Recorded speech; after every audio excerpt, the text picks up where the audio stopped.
Hello, everyone, and welcome to another episode of Selling Greenville, your favorite real estate podcast here in Greenville, South Carolina.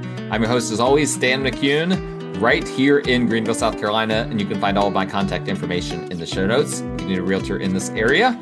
And please, if at the very least, you might never use me as your realtor, but just take a second to like the show, right? If you're watching on YouTube, just hit the little like button. If you're not subscribed, please subscribe. Make sure you don't miss future episodes. And if you're on a platform like Apple Podcasts, Spotify that lets you leave a rating, I'd really appreciate it if you guys could do that. So please just take a second to do that. I've noticed I've been getting some sporadic likes on YouTube. You can also comment on there too. I love those comments. I try to respond to them. But please, if you don't mind, just take a very, very brief second to do that, and I would greatly appreciate it.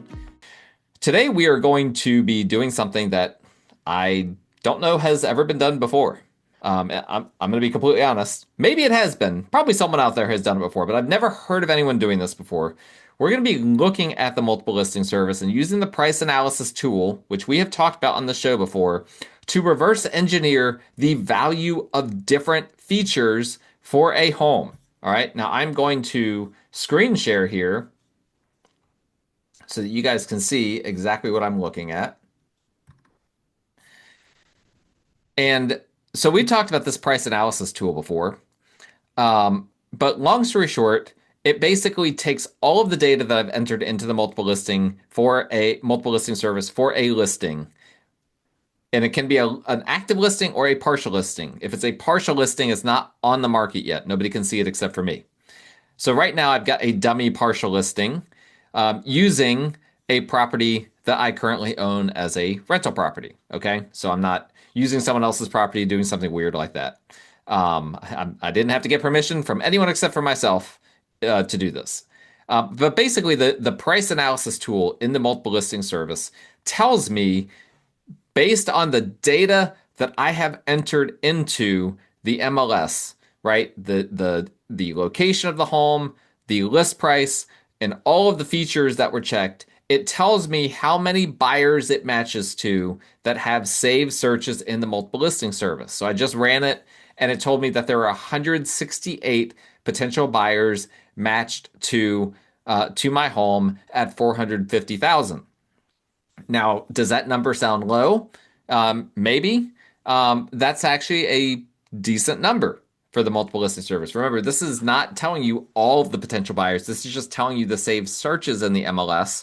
And a lot of people right now are they have their saved searches on. So this is simply kind of synonymous of a larger pool of buyers is the way that I see it. So 168, that doesn't mean that there's only 168 potential buyers in the market, but this is reflective of the market. And so what we normally would do with this tool is go, up or down on the price and then see how the number of buyers changes. So at 450, we had 168 buyers. If I drop the price all the way down to 400, it goes way up to 249 buyers. So that's obviously, you at that point, you're gaining an extra 30% of the market by dropping the price $50,000. By dropping the price, a little bit more than 10%.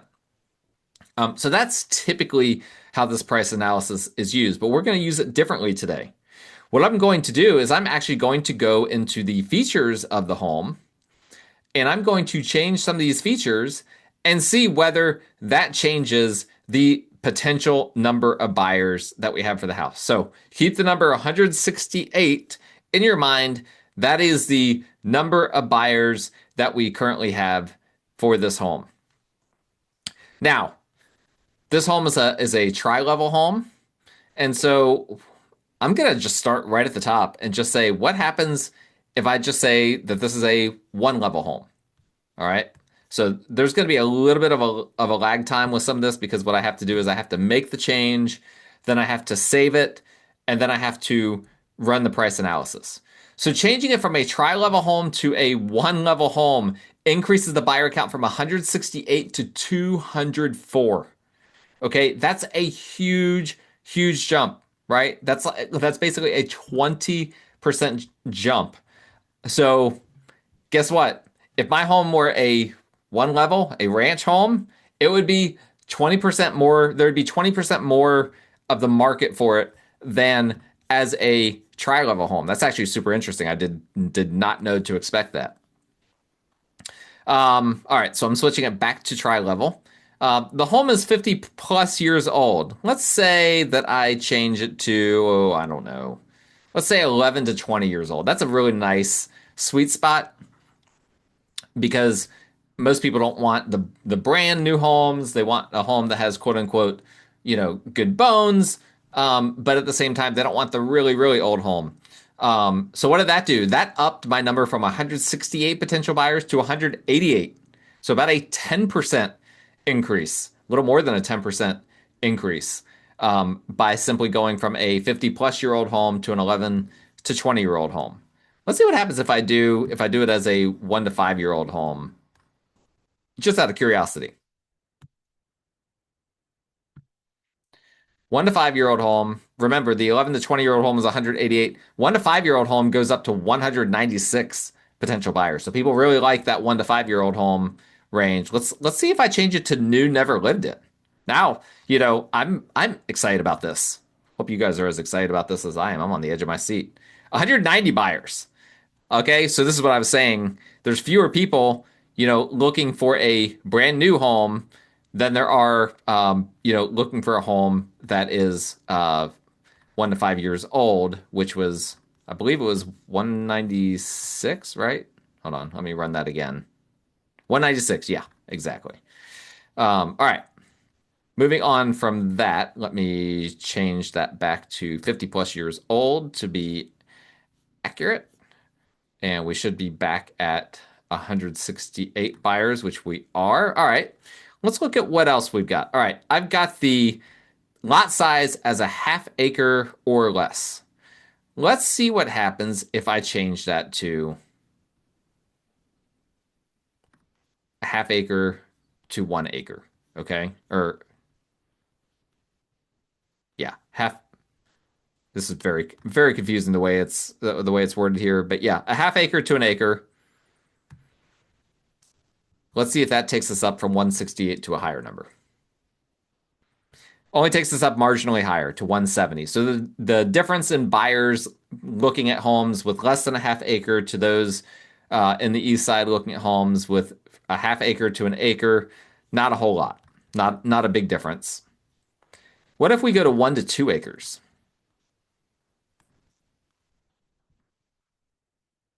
Let's see what happens at 1 to 2 acres. 173 buyers. So again, not a huge difference. So buyers in the east side of Greenville, acreage kind of doesn't matter as much to them. Now, maybe if we, went up, kept going up. Let's see 2 to 5 acres. I'm just going to do this. This will be my last acreage one that I do. We'll just see if this does anything. Yeah, it's still at 173. So there doesn't seem to be a huge pull for a bunch of acreage in the east side Greenville area. All right, let's go back to a half acre or less and save that. All right, let's see here. What else can I tinker with? There's a lot. There's a lot that I can tinker with here. All right, let's say this. This is an important one. So this is a tri-level home. It has no bedrooms on the main level, right? If you know what a tri-level home is, typically the living room and kitchen are on the main level, and then there is a double staircase that leads up to a partial second level and a partial below grade basement level. And usually either upstairs or downstairs or a combination of the two are where the bedrooms are. And that's exactly what this home is. You walk into the main level, kitchen, living room, dining room, and then upstairs are 3 bedrooms, including the primary bedroom. Downstairs is 1 bedroom, a den, and the laundry room. All right, just so you guys can understand that. Now, one thing that we know is that primary bedrooms being on the second level really hurt the value of a home, right? Primary bedroom, people want it to be on the main level for a variety of reasons. Not the least of which is that people just want the ease to be able to just leave their home without having to go up and down steps. People that are older, they don't want to have to obviously deal with steps either. And if you know anything about the real estate market, The boomer generation is very, very active in buying and selling. Well, their knees are not, and their hips and whatnot are not as good as they were 20 years ago. And so, very important as I deal with people, with baby boomers and those of the silent generation, it's very, very important to them uh, that the primary bedroom is on the main level. And so I'm changing it from the second level to the main level to see what happens. Not a whole lot happened. It went to from 168 potential buyers to 170. That's actually kind of surprising. Now, this would not be the case in every neighborhood. I think that this is probably somewhat unique to this specific area, east side of Greenville. If you go out into other areas, I've found that primary bedroom being on main is more important. Now, there is another. Let me see if I can find this without just taking just way too much time. Um, okay, yeah, there is another place that talks about below grade and above grade uh, bedrooms, but that's not going to affect anything. All right, so moving on from that. Now I've got all of the various features of the home. Okay, let's look at lot features real quick. Let's see if there's anything interesting here. So I currently have it as a corner lot with a fenced-in yard, sloped with some trees. Okay. Let's see if I take away the fenced-in yard. Let's see if that affects anything. So remember, we have 168 buyers with a fenced-in yard. It only goes down to 166 if I take away the fenced-in yard. Not a big deal. So the fenced-in yard, good feature, right? Definitely a helpful feature, but we only lost two potential buyers out of 168. That's really not that big of a deal.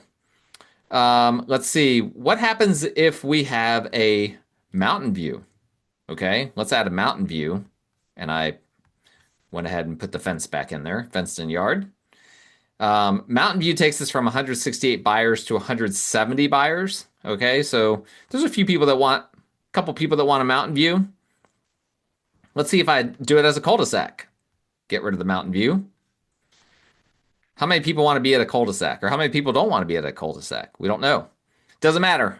We still ended up with 168. So I don't know if we lost some and gained some, or just nobody had that selected in their search criteria.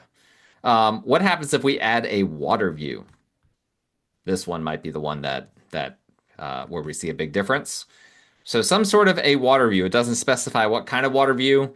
It actually doesn't make that big of a difference. It takes us from 168 to 174. Now, remember, garbage in, garbage out. A realtor had to have selected that in their search, in their buyer search, in order for that to actually, make a difference in terms of what we're doing here. Let's put lake on here, right? There's not a ton of homes in the east side of Greenville on lakes, but I'm just kind of curious. Big difference here. That takes us from 168 to 185 potential buyers. So people definitely excited about the possibility of living on a lake. That's definitely something people are looking for. All right, let's see here. I've got some basement stuff, but this home it's already on a basement. Let's see what happens if I take the basement away. Let's see if that causes anything to happen with our count. If I take the basement away, we lose two buyers. Okay. This is an argument that I've had with appraisers before. Um, that the basement, I've had appraisers tell me that basements are worth less than above grade square footage. And that's simply not true. That is on multiple levels. That is objectively not true. The market, and this is anywhere. Anywhere in Greenville County, there are more people wanting a basement than there are people that don't want a basement. That's just the reality of the situation. Appraisers need to figure that out, need to adjust their way of doing business accordingly. But that's neither here nor there. Let's look at exterior features, okay? Current exterior features are pretty minimal. I just have a porch, front porch, tilt out windows, and vinyl aluminum trim. Not a whole lot going on there. Um, let's see what happens if we do an in-ground pool. All right.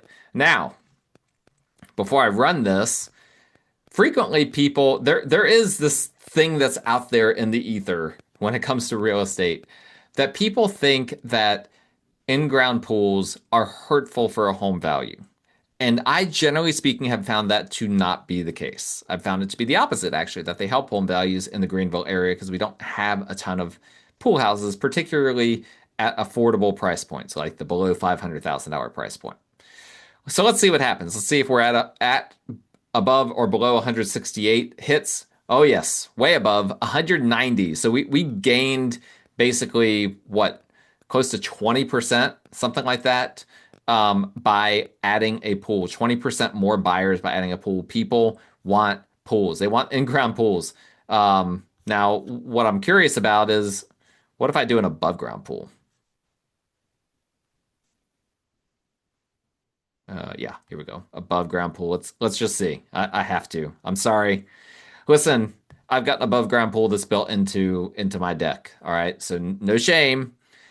So we 167 buyers. So there's someone out there out of our original pool of buyers that is just like, under no circumstances do I want an above ground pool. That's amazing. All right, let's see here. Let's do outdoor kitchen. See if people are into outdoor kitchens these days. Someone has to specifically search for it. Nobody's specifically searching for it. Nobody asked for that. So outdoor kitchen, that's a classic example of something that is a luxury, kind of a luxury item, right? People aren't necessarily going to search for it, but they're going to like it if they see it. How about hot tub? A lot of homes have hot tubs. Let's see where we go, up or down from 168. We stay at 168, so people don't care about hot tubs are not adding they're not inherently adding or taking away value. People are taking those case by case. How about a full yard sprinkler system? Ever wonder how much value that adds? We're about to find out how many buyers it adds. None. It has zero buyers. Nobody was searching for a full yard a sprinkler system. So I apologize to you if you have that. Let's see here. Hearing a little bit of feedback. Okay. I think maybe there was like a loose connection there. All right, let's try RV boat parking. See what happens. How many people are looking for RV/boat parking? Takes us up to 169. So one person is added specifically looking for that. How about okay, let's look at solar panels. Leased solar panels. We'll start with that, and then we'll do owned solar panels, see if there's any difference. Leased solar panels. We're still right at 168. So nobody has ruled them out. Nobody has ruled them in. Let's look at owned solar panels. See if that makes any difference. Owned solar panels doesn't make any difference. We're still at 168. So people are not, solar is just not on people's radar right now. They're not really thinking about it. They're not asking for it. They're also not currently ruling it out. Garage. Now, one thing that's interesting about this home is that it has a detached two-car garage. Let's see what happens if I change it to an attached two-car garage. And there's actually two places where I have to change this. All right, so I just changed that in those two places. And we go from 168 buyers to 179 buyers. Okay, so not a huge difference, but that is a noticeable difference. That's, what, about an 8% difference, something like that. Maybe not quite that much. Not quite that much, but a noticeable difference from 168 to 179. Definite, obvious preference for attached garages versus detached garages.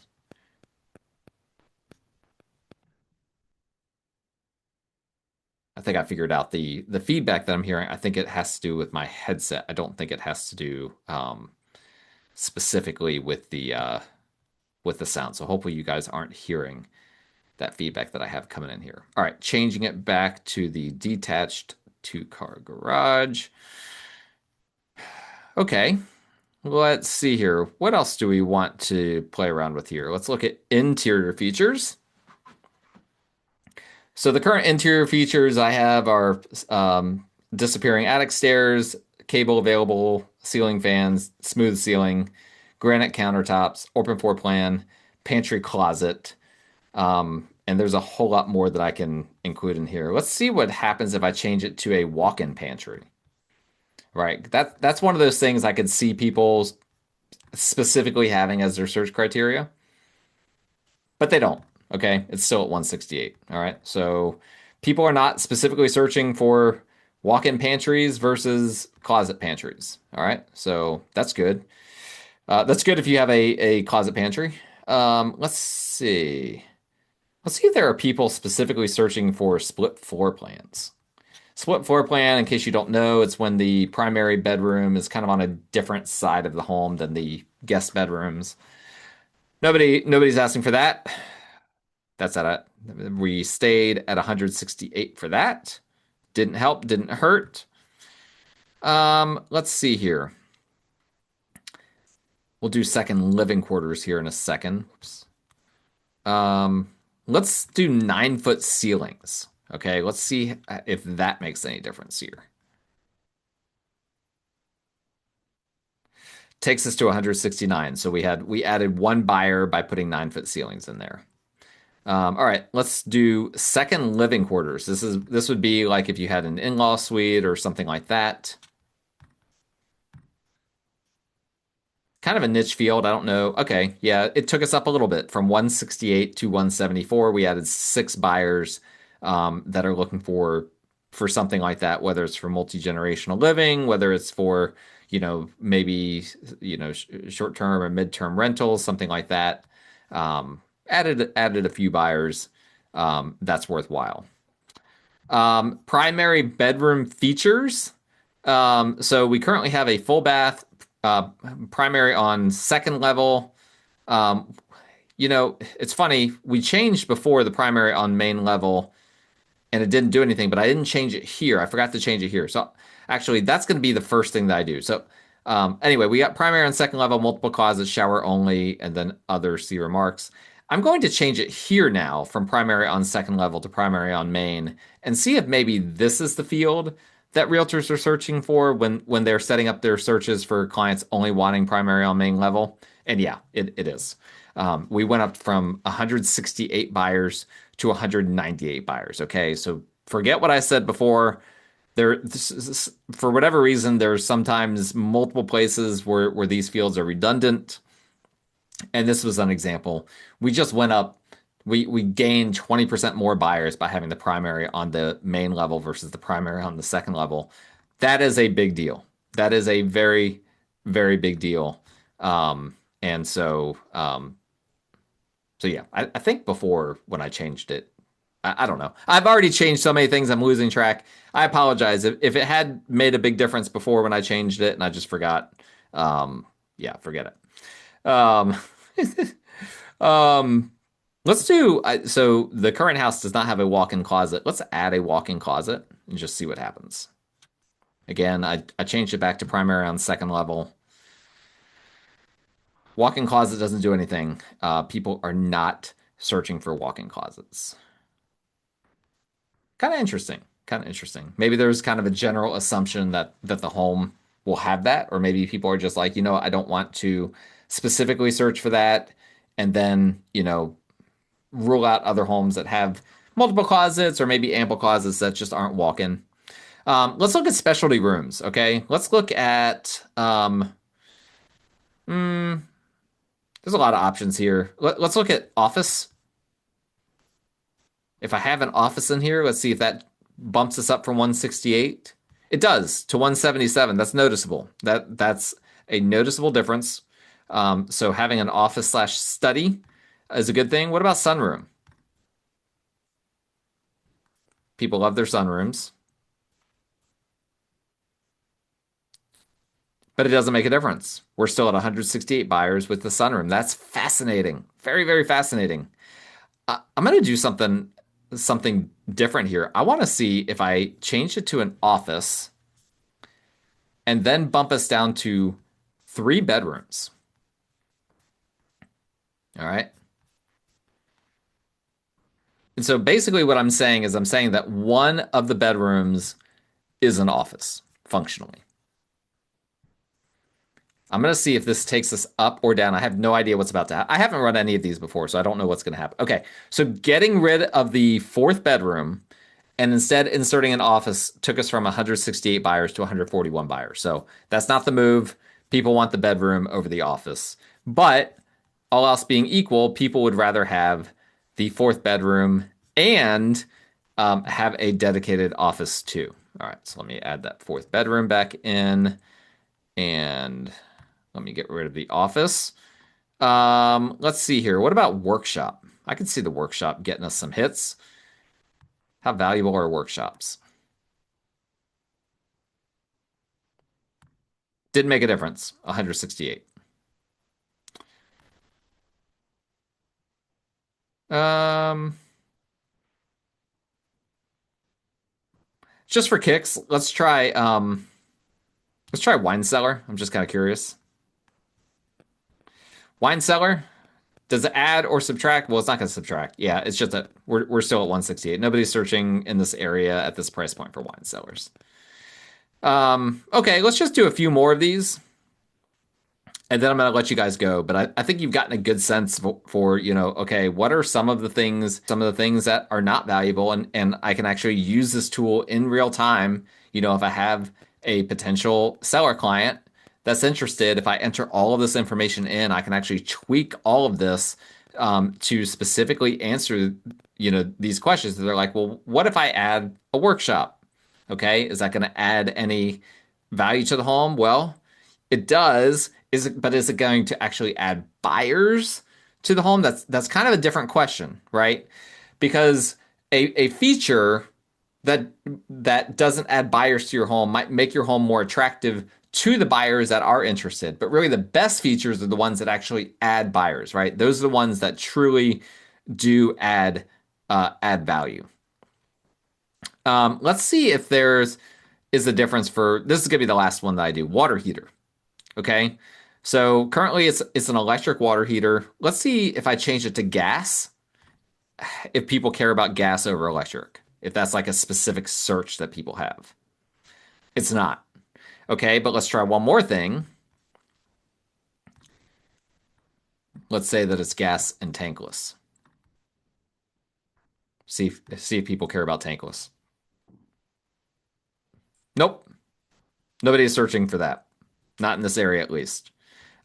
So if you've got, as in my case, an electric, not tankless, a big old tank water heater, people don't care about that. People are willing to take that. Nobody at this point in time is clamoring for a gas tankless water heater. I'm gonna do one more. All right, I said that was gonna be it, but I want to do one more. So for the flooring in this home, it's only wood and ceramic tile, hardwood and ceramic tile flooring. What I am going to do is I'm going to add carpet as an option, and I just want to see if there is anyone that specifically wants or doesn't want carpet. Nope. That keeps us at 168. So nobody is ruling out or specifically asking for carpet, at least for a home like this. So there you go. That hopefully gives you a sense of, first off, how we can actually use the multiple listing service, and the different ways that we do. It also gives you a sense of what are some of the things that are valuable, right? The primary being on the main level versus second level, super valuable. Having a lake on your house, obviously valuable. Having a pool, valuable. Like there were several things that we went down the road there. Being one level versus being a tri-level home, valuable. And so these are the sorts of things, and probably a lot of the people that are actually searching for those primary bedrooms on the main level, maybe they don't even do that search specifically. Maybe they are doing the search for, well, we're just only looking for one level homes, right? And that's their way of doing functionally saying we want the primary bedroom on the main level because we want everything on the main level, right? So I hope that that was informative for you guys and helpful. These are some of the things that, as the market has shifted, I've started to get more creative with how I'm looking at my listings, how I'm pricing homes, how I'm assessing, updates that people can do to their homes. You can't just do it the way we've always done it. You've got to stay on the cutting edge. And so I'm finding new ways to do that. And I hope you guys found that helpful and informative. So thank you so much for watching or for listening. Please like, rate, review, subscribe to the show, Selling Greenville. And please contact me via my contact information that's in the show notes if you need a realtor. If you just want to talk shop, talk about the show, I'm always happy to do that. So thank you guys so much for watching or listening. We will talk again next time.